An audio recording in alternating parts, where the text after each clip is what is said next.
На Нюрнбергском процессе не хватало одного важного подсудимого. Пока шла война, миллионы человек во всем мире мечтали его повесить.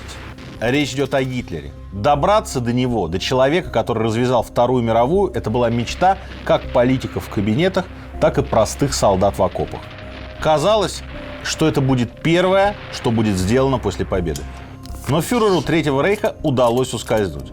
По официальной версии он совершил самоубийство. По неофициальной сумел сбежать в Южную Америку, как и многие другие высокопоставленные нацисты. 30 апреля 1945 года русские войска уже ворвались в Берлин.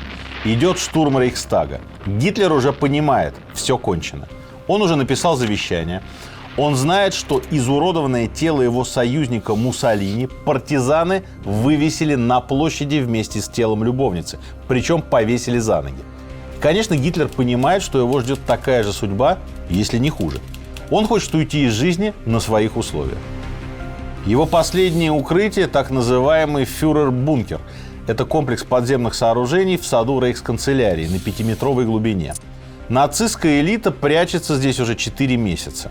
С Гитлером Ева Браун, его любовница. 29 апреля он, наконец, официально женился на ней.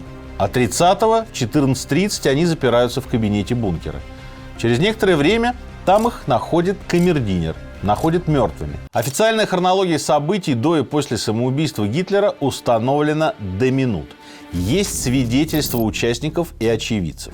Адъютант фюрера помогает камердинеру вынести тела в сад. Там их поливают бензином. Канистра приготовлена заранее. Поджигают.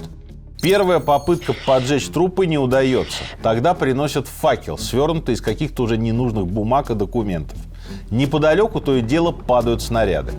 Останки кладут в воронку и присыпают их землей. Там же потом найдут тела 2 собак. Немецких овчарок отравили и положили рядом с хозяином. Что было дальше, известно из советских документов. Их рассекретили в 1980 году. 2 мая наши войска взяли рейхсканцелярию и бункер. На диване в кабинете Гитлера нашли кровь, а несколько дней спустя откопали в воронке неопознанные останки.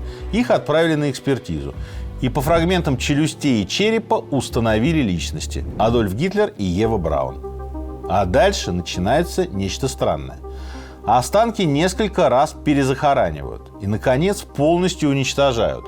Оставляют только фрагмент черепа с отверстием от пули и еще челюсть. Считается, что челюсть сейчас в архиве ФСБ, а фрагмент черепа с дыркой в Госархиве. Все это было так секретно, что у американцев сразу появились поводы для сомнений. Некоторые исследователи считают, что на самом деле советская комиссия не обнаружила никаких тел, а история про аутопсию и перезахоронение всего лишь дезинформация. Конечно, вокруг такого сюжета не могла не возникнуть конспирология. Нет тела – нет дела. Но есть и еще один момент. Челюсть подлинная. Ее опознали, во-первых, ассистентка личного дантиста Гитлера, а во-вторых, его зубной техник.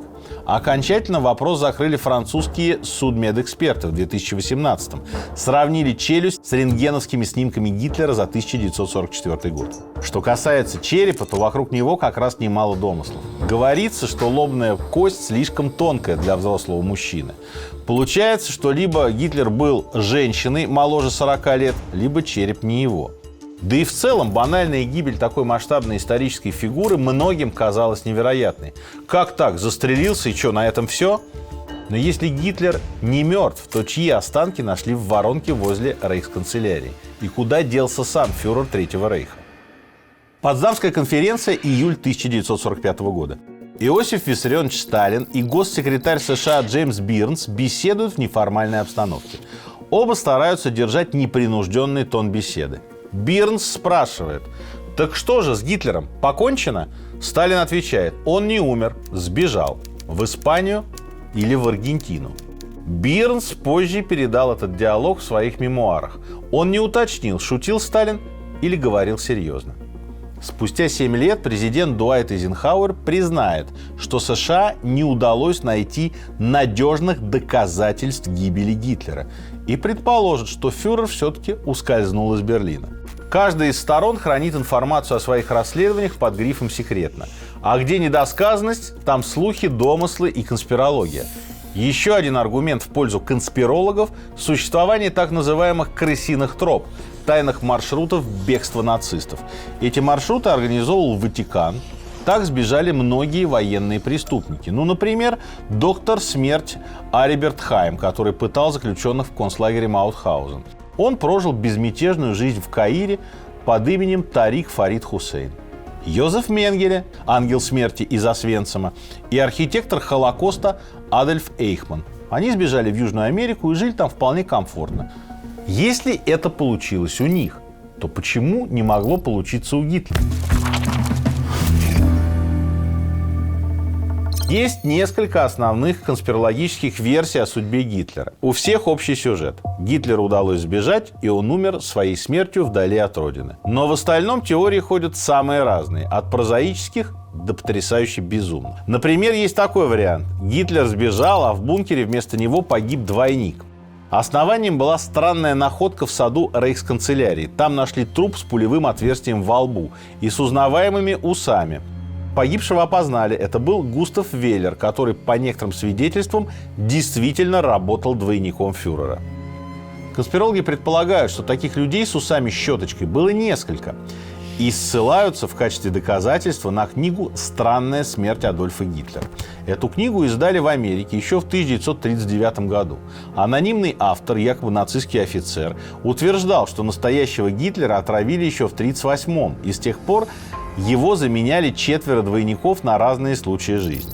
Книгу тогда посчитали глупой шуткой, но в 1945-м действительно нашли тело двойника, и история с обгоревшими костями в воронке от снаряда заиграла новыми красками. Есть и более экзотические версии, и большая часть имеет вполне конкретное происхождение. Они основаны на вольной трактовке книги «Утро магов», которая вышла в 1960 году. Автором книги был Жак Бержье, член французского сопротивления, алхимик-самоучка и просто знатный фантазер. «Утро магов» — это такой псевдонаучный труд. Там сообщается, что нацисты принадлежали к тайным орденам и оккультным организациям, где познали древние тайны. И Гитлер, самый уважаемый из них, конечно, не мог умереть на каком-то дурацком диване в бункере. Желтая пресса подхватила и развила эту идею. Одна из самых безумных версий гласила, что нацисты вступили в контакт с обитателями Агарты, страны, населенной расой сверхлюдей. Еще в древние времена сверхлюди укрылись под поверхностью Земли, и войти в их чертоги могут только достойнейшие из людей, например, Гитлер. Самые ленивые конспирологи утверждали, что вход в Агарту находился прямо в бункере, и Гитлеру, в общем-то, не стоило труда туда сбежать. Более просвещенные полагали, что вход в Агарту нацисты открыли в Антарктиде, в Новой Швабии. В нацистской Германии действительно была антарктическая территория, которую назвали Новой Швабией. Но задача там стояла прозаическая – застолбить территорию и построить китобойную базу. Жир китов был тогда важным сырьем для производства маргарина и мыла. Что, конечно, не так интересно, как фантазия об арктической цитадели, где нацисты хранят оккультные артефакты и готовят наступление Четвертого рейха. По одной из версий, Гитлера доставили в Новую Швабию на подводной лодке. В качестве доказательства приводится цитата гросс-адмирала Третьего рейха Карла Дёница. Немецкий подводный флот гордится тем, что построил для фюрера неприступную крепость на другом конце мира. Достоверность этой цитаты в лучших традициях конспирологического жанра стремится к нулю. По другой версии, которая стала одним из краеугольных камней так называемого эзотерического гитлеризма, Гитлер добрался до своей арктической базы на летающей тарелке. Если вам показалось, что это звучит безумно, то да, это, конечно, полная шиза. Эзотерический гитлеризм – это своеобразная New Age религия, основу которой заложили французская писательница Савитри Деви и чилийский дипломат Мигель Серрано. Они заявили, что Адольф Гитлер был воплощением бога Вишну, и что в 1945-м он потерпел временное поражение, но обязательно вернется на своем флоте из летающих тарелок и установит на планете арийский порядок. Есть и еще одна версия, где фигурируют летающие тарелки. История о том, как Гитлер отправился на нацистскую лунную базу. У нацистов, по некоторым свидетельствам, действительно могли быть свои летающие тарелки, такие экспериментальные летательные аппараты в виде дисков.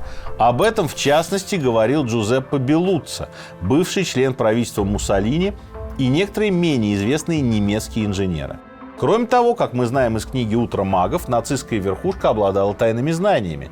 Поэтому нацистские летающие тарелки могли с помощью магической энергии Врил доставить Гитлера на лунную базу, специально для таких целей и предназначенную. Базу не видно в телескоп, ведь она находится на темной стороне Луны.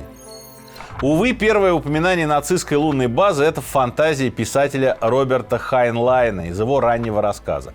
А космическая программа США, которую создавали бывшие нацистские инженеры, в колонизации Луны не преуспела до сих пор. Так что смело можно вычеркнуть эту версию из списка правдоподобных. Чем больше времени проходило после предполагаемой гибели Гитлера, тем оригинальнее и страннее становилась конспирология.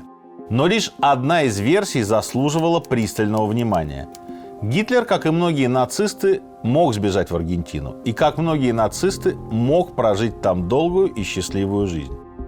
В Аргентине любили немцев, и для них там были созданы все условия. Неудивительно, что после войны именно туда устремился поток беженцев, среди которых были и именитые военные преступники.